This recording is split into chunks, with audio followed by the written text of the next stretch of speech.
Nais ng DILG na bawasan ang bilang ng Police General sa bansa bilang parte ng reforma sa Philippine National Police. Narito ang balita ni Creslin Catarong.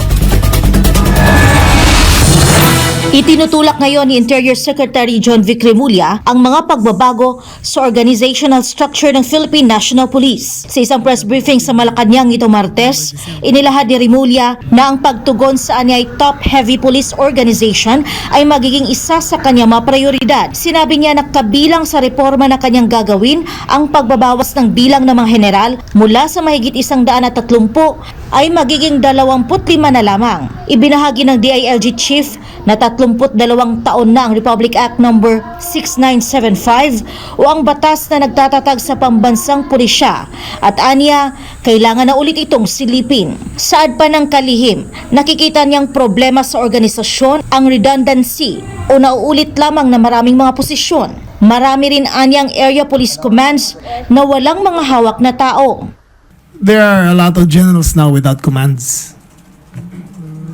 If you look at it, meron tayong APC, Area Police Command, na wala naman tao sa ilalim nila, di ba? So, marami tayong mga lugar na redundancies na kailangan i-trim down. Ipinaliwanag naman ng DILG Secretary kung paano dumami ng ganoon ang mga general na umabot sa punto na wala silang command. Nasa PNP law kasi yun eh. So, kasi they function on civil service rules na every 3 years ang promotion. So, kung qualified sila, promoted sila, promote.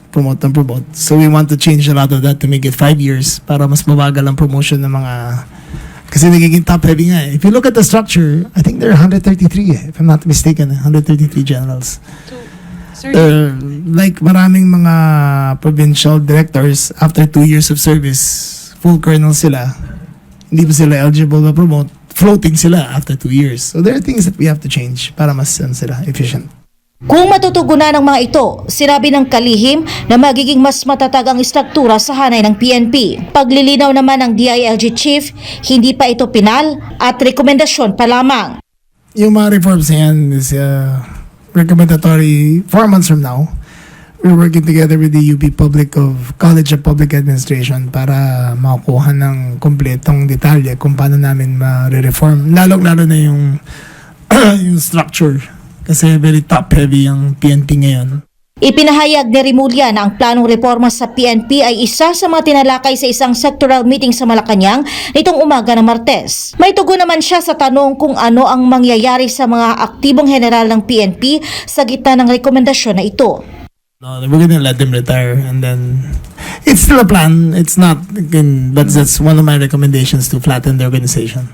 Tiwala naman ang kalihim na ang hakbang na ito ay hindi magdudulot ng demoralisasyon sa hanay ng PNP. Hindi naman. They're all soldiers. So ano naman yun eh. They follow orders and we'll see. Para sa Diyos at sa Pilipinas kong mahal, Creslin Catarong, SMNI News.